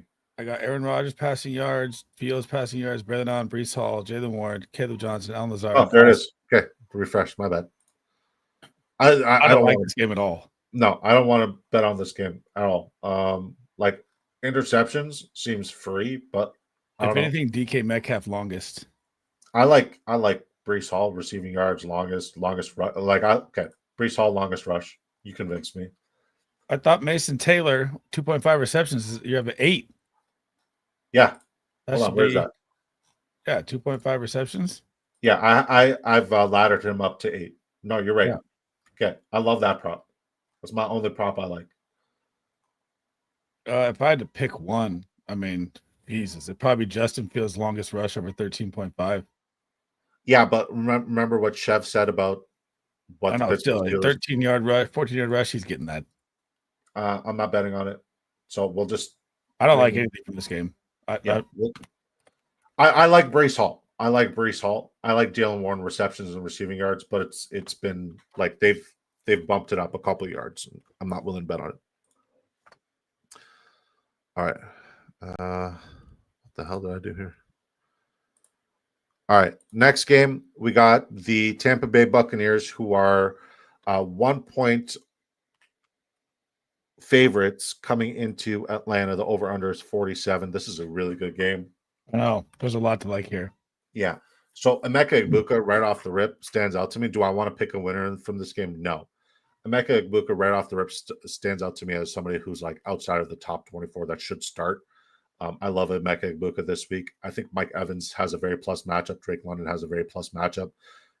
Kate Otten is a definitive sit for me. Don't even consider it. I think Bucky Irving is going to be all right. I think Bijan Robinson's going to do Bijan Robinson things. I think Baker's may struggle without his starting left tackle. And then I think Kyle Pitts is one of the sneakiest plays where, once again, we're going down this Kyle Pitts fucking rabbit hole where, like, do we have trust him? Darnell Mooney update to the game starts either? It's coming down to the wire, they said. Yeah, I have a lot of Ray McLeod as a DFS play. Like, Ray McLeod in a plus matchup as a DFS play is one of my favorite calls. But, like, if Mooney plays, I'm going to sub him out for a couple of different wide receivers. So, yeah, I mean, ultimately, both quarterbacks you have to start, both running back ones you have to start, both wide receiver ones you have to start. You also have to start Emeka Egbuka. And then Kyle Pitts is one of those guys who I think has sneaky top 5 upside, top 10 upside. But am I willing to give you advice to start Kyle Pitts? No, but I love him, and I'm personally starting him in leagues where I do have him, and I'm not betting on him. Is there any bet that stands out to you in this game that you like? And who do you, first and foremost, who do you think is going to win? Do you like the over? Do you like Tampa covering the spread, being 1-point favorites? This game is really tough to call the winner here. I do think it'll go over the 47.5. Fuck, man, I think I'll be right at 47.5. I think they nailed it, honestly. You got Vita Vea back. You know, he's going to play limited snaps, which they're updating, which that's big for the Tampa run D versus Bijan. You know, do I want to touch Baker's props? No. Do I want to touch Penix's props? No. I'm going to say the Bucks win, though. Okay. I'm going to ride the bitches. I like Baker. That's not, I wouldn't bet on it. I don't like bet on this game at all. This game is going to be super close, I think, all the way down. If I like any props from this game, it's Drake London's receiving yards. I think he goes nuclear. I think 78 is not even close. I think he's going for 130, 140. Double. Okay. I mean, one of my favorite locks on the week, but I've put it on so many tickets, is 3.5 receptions for Bijan seems borderline free. I will say this. I worry for Baker Mayfield and I worry for this Tampa offense because this pass rush is going to be scary for the Atlanta Falcons. Yeah, it is. They've invested in some fucking dogs, some real solid fucking football players. And McGarry being out's going to hurt him too. Sorry? McGarry being out, they're just going to eat that right side up too. The blind side's going to be rough. McGarry plays for Atlanta. I'm talking about the Atlanta. Oh, yeah, sorry. Wirfs, left side. With Wirfs out, they're going to eat him up. Yes. But still, McGarry's out too as well. Yeah, but I'm not worried about the pass rush for the Tampa Bay Buccaneers. I don't think that pass rush is like crazy good. And I also think the sneaky upside of Michael Penix as a guy who is elusive and evasive and somebody who is one of the better quarterbacks I've seen just as a prospect run to throw the football, like create room to and time to throw the football. I love his ability and what he can do there. So I'm not really worried about Michael Penix in the pass rush there. I wish they had Emeka Egbuka receptions. Yeah, I mean, like they know what they're doing. Kyle Pitts, like 17.5 longest receptions, is really rich. Younghoe Koo, 1.5 field goals. Like I like it, but they took away the best prop, which was Chase McLaughlin. That's why you guys, when we post our tickets in our Discord, you guys need to tail immediately because they get rid of the props like super fast. All right, next game. Hold on, we got a question here. Jerry Jeudy or Pollard at the flex in half PPR? Half PPR, it's got to be. This is Jason William. Half PPR, it's got to be Tony Pollard. What do you think? The Pollard became a flex play for me with the injury to Tyjae Spears. I don't like the matchup, but I think the volume's going to be there for him to be a flex play. But I love Jerry Jeudy this week. I like Jerry Jeudy over Tony Pollard. I think Jerry Jeudy's going to be a 20-point play. Okay, so I'll answer it like this. If you need the floor play, it's Tony Pollard. If you need the ceiling, it's Jerry Jeudy.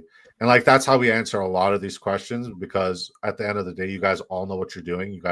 We weren't holding your hands for all of the drafts. We just give you the information that you need, especially in week 1 where it's more important to be safe than sorry, right? All right, next game. I'll let you take it away, but if you had one before you move, you had one Tampa prop, what would it be? McLaughlin. McLaughlin is not here. It's only Younghoe. I know. If you had to pick any of these right here, right now, I like Bucky receiving yards, 19.5. Yeah, Baker so like rushing at 14.5. So I have the wide receivers for Tampa being a volume play thing. I just like the slot matchup because it's the second most advantageous matchup against the Atlanta Falcons. And I don't see Mike Evans lining up at the slot the majority of the time. So if I was inclined to take a prop, it would be the over 6.5 receptions for Emeka Egbuka. It's not currently available. And I think the receiving yards is doable, but I rather bet on the volume and where the volume is.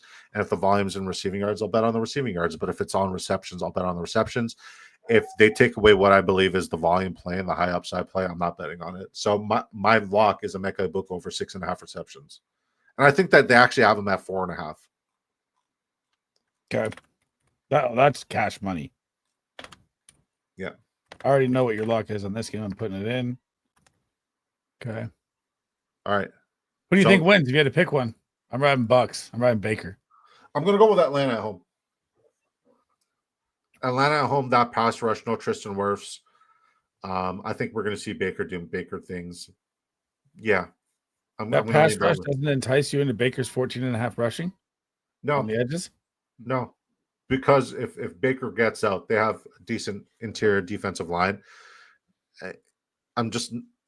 It's possible. Oh, it's doable. It's hard, yeah. It's just not one that I want to be like, okay, I love it. Like I once again, I am a stickler. My discipline is follow the numbers. Don't go with 50-50 stuff. That's more of a 50-50. So he rushed for over 14 yards, 12 out of the 18 games last year. So it's over 50-50. Yeah, but that was a different scheme where we saw him get his rushing upside unlocked by Liam Cohen in designed rushing scenarios. Obviously, not all of them were designed, but some of them were, which uptick. And like, it's one of those things where I'd rather be safe than sorry. And I don't think it's a safe bet, but if you like it, by all means, it's your rationale's there. I'm not saying it's not. All right, next game, we got your San Francisco 49ers at 405. This is game 9. They are 1-point favorites against the Seattle Seahawks. So over-under is actually lower now. It's 43.5. CMC is a fringe injury situation and scenario that people need to pay attention to. He could be on the cusp of not playing. So you have to pay attention to that 4 o'clock window. And they're probably going to make you wait down to the wire. As I'm leaning right now, I think CMC plays. But like, I hate that this happens 2 years in a row. I generally can't stand that this happens 2 years in a row. So how do you think your 49ers are going to do? Do you think they take the money line straight up? Do you like the spread? Do you like the over under? How's the game going to play out? Man, it's always tough, especially going to the 12th man division game, week 1, Kubiak system coming in. I'm still going to say, if CMC's out there, the 49ers are going to win this game. I like them to cover this game. I like their defensive line to get after Sam Darnold. I think he's going to be running for his life in this game as well, which is why, if you're leaning prop-wise, I do love your boy for 1 week. I like Kenneth Walker's receptions a lot this week. What's it at? It's at 2.5. Yeah, it's not bad. But, I mean, it's tough, man. It's loud there. It's always a fucking nightmare with these games. It's either these games are like 20-17 or 55-51. There's no in between. They're never like 30-30. It's always super high scoring or super low. So if you get that super low scoring game, it could be really ugly. If you get the super high scoring game, obviously everyone hits. Kittle, you got to like Kittle in every single thing in this game as well. Smash matchup. Your boy Cooper Kupp. The receptions are gone for Kupp. He was at 3.5. That was a nice one. It was one of our locks. I like Ricky Pearsall at 44 yards a lot too as well. I think he's going to destroy in game 1. Yeah, I just took Cooper Kupp over 39.5 and Jake Moody over 1.5 field goals. Until I get definitive information on Christian McCaffrey, I feel like those are the 2 safest plays. And I do have Cooper Kupp going off for a nuke week. We do have a question here from 8 Crazy Nights. He says, should I trade JCM for Hollywood Brown? No, you could get way more for JCM than Hollywood Brown. 12-team redraft. My RBs are Derrick Henry and Josh Jacobs, Ford, Benson. Wide receivers are Ibuka, Tet, Rice, Flowers. Yeah, no. Don't do it for Hollywood Brown. Do not. Put in a bid for Jalen Royals. I would say that in your waiver wires. I would say wait and see what happens. Chiefs got a lot of problems right now at the wide receiver spot. Once we get the update, it's too early. If you're going to trade JCM at a sell high window, do it for something where you're selling high, and Hollywood Brown is not sell high. You are buying high on Hollywood Brown. That is not recommended. I got Seattle winning the game regardless. I think Kenneth Walker is going to crush. I think Cooper Kupp is going to be phenomenal. I also think that they're going to put in Jalen Milroe in one of those wildcat formation situations in the goal line. And we might see Jalen Milroe for a very long shot, anytime touchdown prop. And I think this match defense is going to be formidable. Obviously, CMC, if he starts, changes the entire thing. But I'm just going to go and say, like, if he does start, he's probably going to be limited. Now, this next game, there's only one prop I like, and only one prop alone. I think the Tennessee Titans. So Tennessee Titans, 8.5-point dogs coming into Denver. Over under is 42.5. I like it to be even lower, but I think Denver could put up all those points on their own. One of my favorite props on a weekly basis, and it doesn't matter what the week is the check down king, Bo Nix, over his completions, guys. I'm just giving you free game right now. Bo Nix is one of the greatest locks for 20.5 completions. And if he doesn't get it this week, I'm going to say the same fucking thing about it next week. He is the check down king. He takes the What's check the down. Number at 21.5. It's 20.5 right now. Oh my God. Yeah. I also like the Broncos to cover. If they had Cam Ward interception prop here, I would be inclined to take that.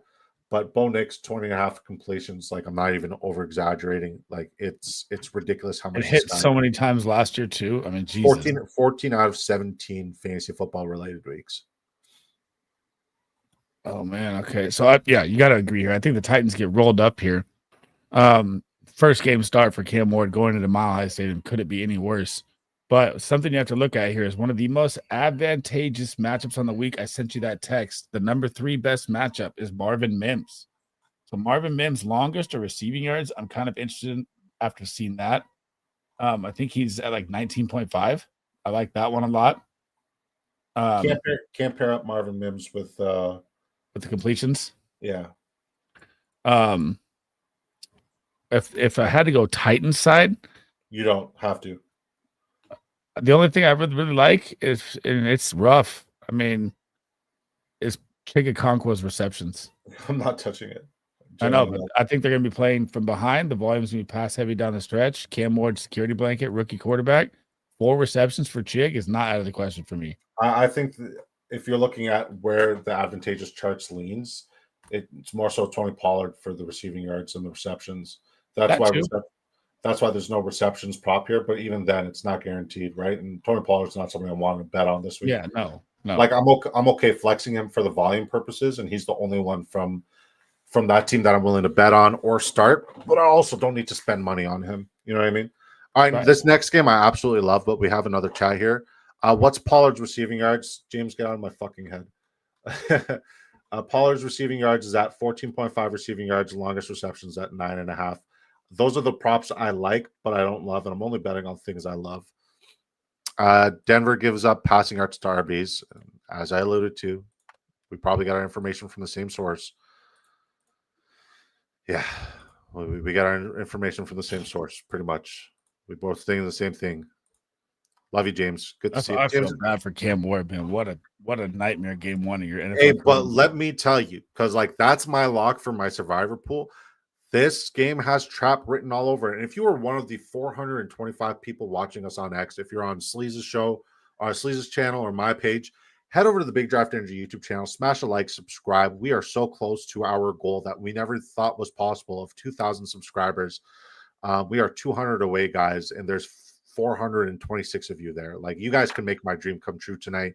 And, you know, I've had a terrible weekend because Xavier Worthy, I've had so much investment. If you guys want to make my day, if you guys want to make a 6'8", 325-pound monster absolutely cry, please come over to the Big Draft Energy YouTube channel, smash a like, subscribe. Please subscribe. It costs you nothing to subscribe on YouTube, guys, and it would mean the absolute world to me. So please come do that. All right, next game, one of my favorite games of the week, and I think this game is going to be one that I'm laser focused on, the same way I was laser focused on the first drive for the Kansas City Chiefs game. Focus was gone after that. Like, listen, man, I know my wife's listening right now. Like, if she tells you like how I was, yes, I was broke shit. Oh man, I was depressed, like genuinely depressed. I'm still reeling, but like I have to recover because we have 2 games into the season and I'm already fucking depressed. I've waited 8 months for the NFL to come back, and Travis Kelce just killed my entire joy of killing fucking Xavier Worthy. Like, I will celebrate like we won the Super Bowl if we get any word that Xavier Worthy's good to go. All right, Cam Ward news. I'm looking here. No, nothing on Xavier Worthy. Adam Schefter, you're selling, man. Just be better. All right. Talk to me, man. 4:25 p.m. Eastern time. I'm very, very, very interested in this game. The Detroit Lions are on the road. They are 2-point dogs. The over-under is 47.5, and they're visiting the Green Bay Packers. I had the Green Bay Packers slated as my favorite team to go to the NFC, to lead the NFC and make it to the Super Bowl this year. I still love that call, especially with the Micah Parsons trade. And this was long before Micah Parsons got traded. Matthew Golden, if you guys are not aware, is somebody who I'm very in on, and I have been. What's the best way you could describe my relationship with the Detroit Lions fans? Platonic. No, I've been the fucking biggest Detroit Lions hater. Apparently, like I'm targeting them. They fucking hate my guts because I think the Detroit Lions are going to struggle this year, and I think they're going to regress significantly, including Jared Goff. With that being said, when you're looking at this game, buddy, what do you like? What do you dislike? Like, do you like the over? Do you like the line either way? Do you like the Lions to cover? Because I was talking to D-Bro, and he likes the Lions straight up money line. He said Detroit Lions plus money. Yeah, he also told me AJ Brown was going to go nuclear for 27 points in week 1. Shout out to D-Bro. I'm just fucking with you, bro. Green Bay. I think Green Bay is going to mop them out the building, which is why I'm afraid of this over-under.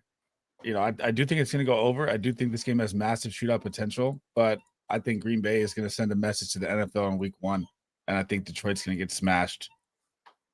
I really do. Yep. You said it, not me. He is the Lions fans get him. I'm just agreeing. I did nothing wrong. Highly recommend the Discord. Made my money back first week with a couple pick'ems. Hell yeah, you did. Go Pack, go. Yes, sir. Denver gave up 37.7 yards to RBs last season. It's perfect play. Playing from behind. Receiving is nice as well. Yeah, but I mean, if you look at the Dallas Cowboys last year, they gave up the most chunk yardage and receptions and receiving yards to opposing wide receivers, and that changed. It's a new season. We can't just go based off of last year's analysis, right? Even though the analysis and the numbers are the same. Even though the analysis and the numbers are the exact same that I have as you, I'm still not willing to bet on it because I don't think it's a sure thing. Yes, the numbers lean that way, and yes, it's very plausible. But if you look at other than Calvin Ridley, there's nobody else. And I don't think they're going to check down to Tony Pollard because that pass rush is going to be fierce. I think Zach Allen is going to have 2 or 3 sacks.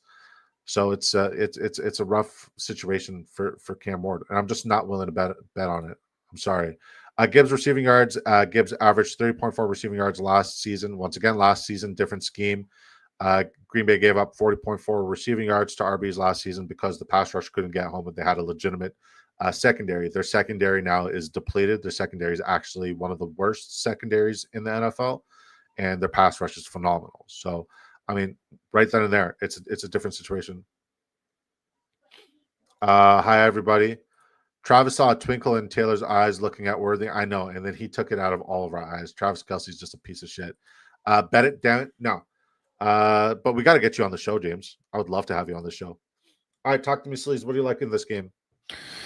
Man, start sit wise. The only one I'm kind of afraid to start is Montgomery. I do get, the trade, they lose their DT, and all of a sudden Montgomery becomes a nice, viable touchdown upside. Possibly, I could see that as well.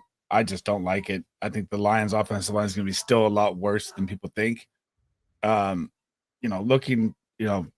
you drafted Jameson Williams, you're stuck with that nightmare every single week of do you start Jameson Williams, do you not? That's why I don't draft him. Do I like him in this game? I do like him for 3.5 receptions in this game. I think that's a free prop. Who, J-Lo? Yes. There's no receptions prop. Oh, no, that's Gibbs. 3.5. I'm not starting Jaden Reed. That's for sure. I'm very worried about him with the foot weekly. That's why you don't draft him as well if you're smart. Matthew Golden, 50.5. I like it. Do I want to bet on it? Nah, I don't love it. 20.5 longest reception. I don't love it. I wish they had Romeo Dobbs receptions. I do like Jake Bates for 6.5 kicker points for the Detroit Lions as well.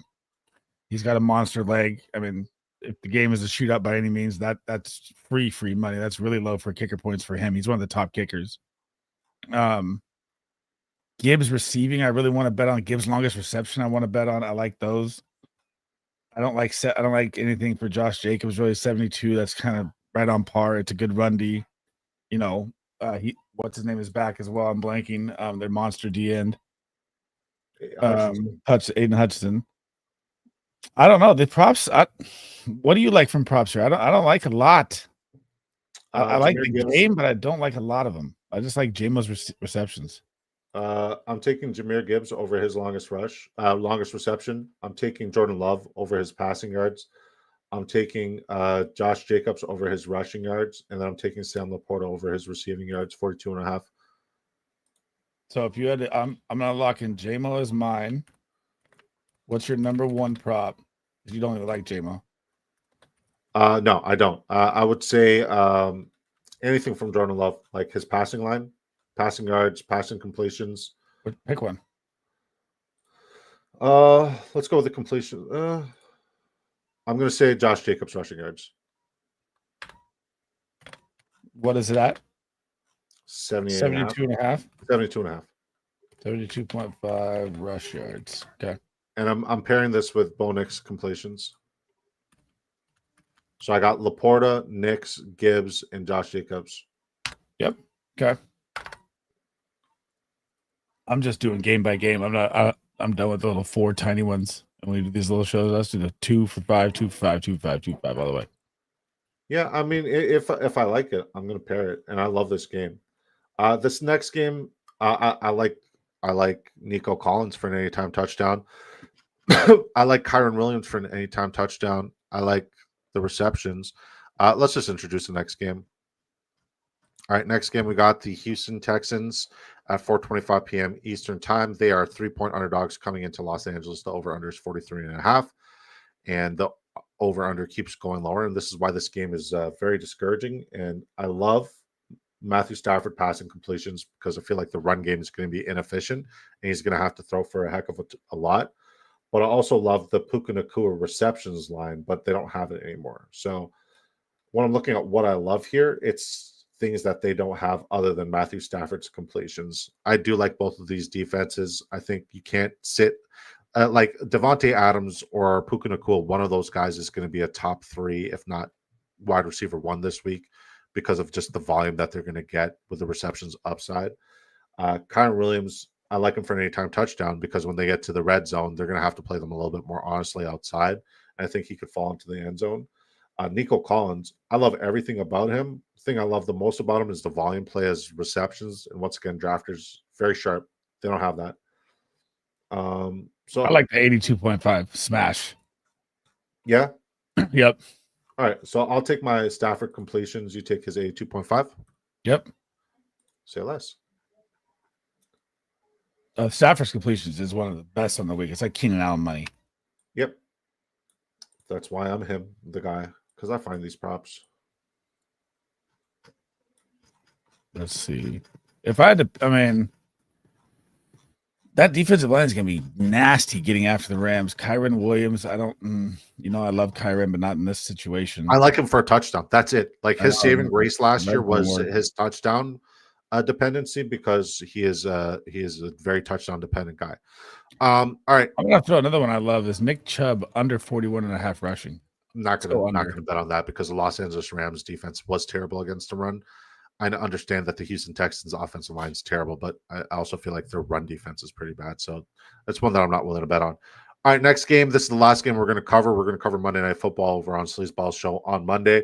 You guys can catch us tomorrow morning on the Big Draft Energy YouTube channel for big game day energy for your last minute fantasy football advice. Start, sits, bets, you name it. We got it. So I'm going to say one thing I like about this game. Josh Allen over 11.5 longest rush. Lamar Jackson over 15.5 longest rush. It seems borderline fucking free. Yep, I like both those. Yeah, so I'm putting that in. I like that. But before you dive into it, who's winning it? I'm going to say that Baltimore gets the revenge. I'm going to say Josh Allen gets it. Well, Josh Allen doesn't need revenge. I'm going to say they get the dub.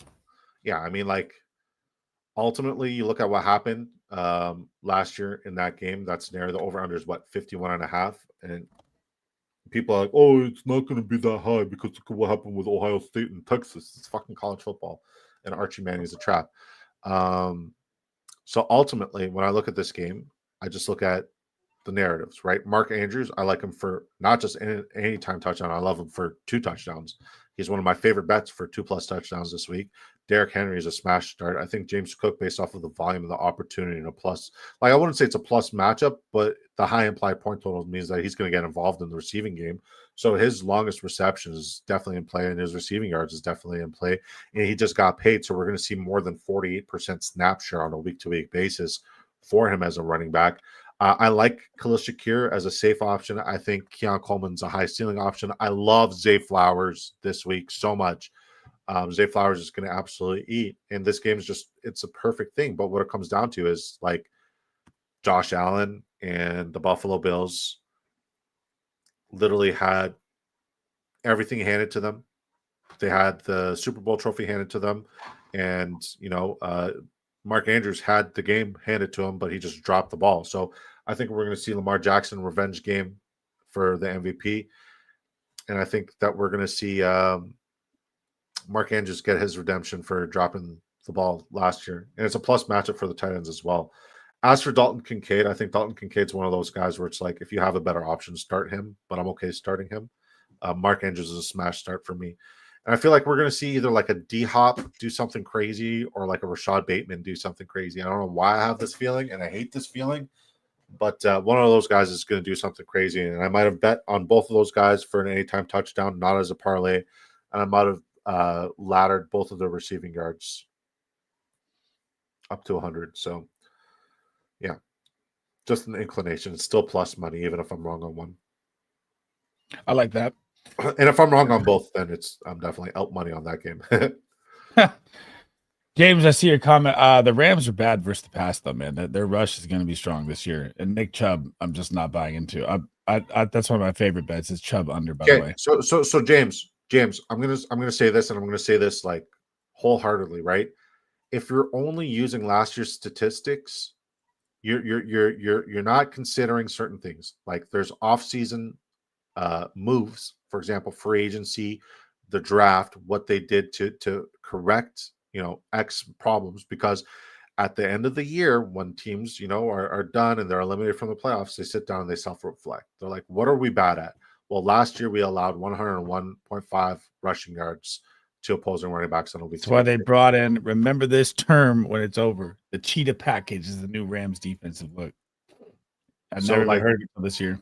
Yeah. So like at the end of the day, they're self-scouting. So you need to look at, okay, well, if they allowed 101.5 rushing yards last year, what did they do in the offseason to address that? And what they did in the offseason to address that was X, Y, Z, but that's still not enough. And then but like to just go based off of last year's results, like that's part of the equation, but it's not the full equation. Like I don't think that gives you the answer for what it's worth. AMG clapping. I mean, when you're looking at like Verse and Fisk, come on, that's already top tier. Yeah, and they've improved a different run in the offseason. Like that was a team that everybody had as like a dark horse Super Bowl team. The only thing that's changed since the offseason, since free agency, since the draft, the only thing that's changed is Matthew Stafford with an ailing back. That's the only thing that's changed. I just don't know about their guy Punda, their DT guy. I don't know anything about him. He's good. He's a big boy. He's like, listen, you have that 34-43 type of offense where you could, mix it up with your player personnel and attack the stack. But what they were missing significantly last year, because they had one of the kids that I was coaching, Neville Gallimore, for the most part last year, being their one tech, and he's not a one tech. You want somebody who's going to be a nose tackle, who's going to clog up the middle, who like teams cannot move the double up to the linebacker, and they're not going to be able to move that big boy, and that's why they brought him in. There's so many things that they've done to improve since last year. So I'm not just going to say like one of those situations where but based off of my evaluation, I have them as the 8th most advantageous rushing schedule. I just don't believe in that offensive line. I agree. And James, you really think Nick Chubb is going to get a full workload coming off his injury as well? They're going to use a lot of Dameon Pierce. You can see a lot of Woody Marks. It's going to be a nightmare. I like the under for Nick Chubb a lot. I'll stand on it. If I'm wrong, I'm wrong. We'll see. But we also don't know if Nick Chubb is a starting running back. I know. That's 100%. That's a high number. Like it could be Damian Pierce for what it's worth. Everyone said Pacheco was going over his 38 yards last night. What happened? Exactly. Like ultimately, man, you're entitled to make your bet. I'm just going to make my bets the way I am. You could be right. I could be right. I have my process. You have yours. Chubb is starting. I mean, Pacheco was starting, right? But right after the first, he didn't play snap, much. Yeah, that's what I'm right saying. after the first snap, they brought in Brashard Smith, and it was running back by committee because, like, just because you're starting doesn't mean you're guaranteed the production. You're going to say the same thing with the Texans. Same exact thing. Exactly. It's a tough matchup. I benched Pacheco last night. We agreed. No, we're not talking about you. We're just talking about in general. Like, we're not coming at you. We're just defending our reasons for not betting on it, and we respect your reasons for betting on it. Ultimately, I'm not betting on Nick Chubb until you give me a reason to. If Nick Chubb runs for over 50, I will be fucking shocked. Just based off my analysis. I'm not no way. The 26 hours I've done of studying this entire slate. So that's it, man. Hey, we made it, guys. We'll see you tomorrow morning. Live at we did it under 2 hours. We'll see you guys tomorrow. Bet it, damn it. I love you, James. So 9 a.m. Eastern time, guys. I'll be up with my coffee. I'll be doing a couple of DFS lineups. I'll be doing a couple of the drafts. If you guys got starts at questions, feel free to pop in from 9 a.m. to 11 a.m. Eastern time. It's the last chance you get here on the Big Draft Energy YouTube channel. If you're an early bird, come hang out with us. We're going to give you guys all the breaking news as we get it live. No Xavier Worthy news still. I'm literally refreshing it the moment I said breaking news. It's all about fucking Cam Hayward. I mean, this is a full day now, bro. You're on East Coast time. They flew back. They should have this MRI locked in by now. Something. Cam Ward signs a deal. Cam Ward's going to play. Shocker. All right, guys, appreciate you. Thank you guys for rocking with us. If you're one of the 450 plus people over on X, please come over to the Big Draft Energy YouTube channel. And then we'll be over on Sleez's YouTube channel tomorrow from 11 till I want to say 12:30 p.m. Eastern time. Giving you guys everything live before kickoff. Good luck, guys. Have a good night. Thank you guys for rocking with us, and we'll see you guys tomorrow. Peace.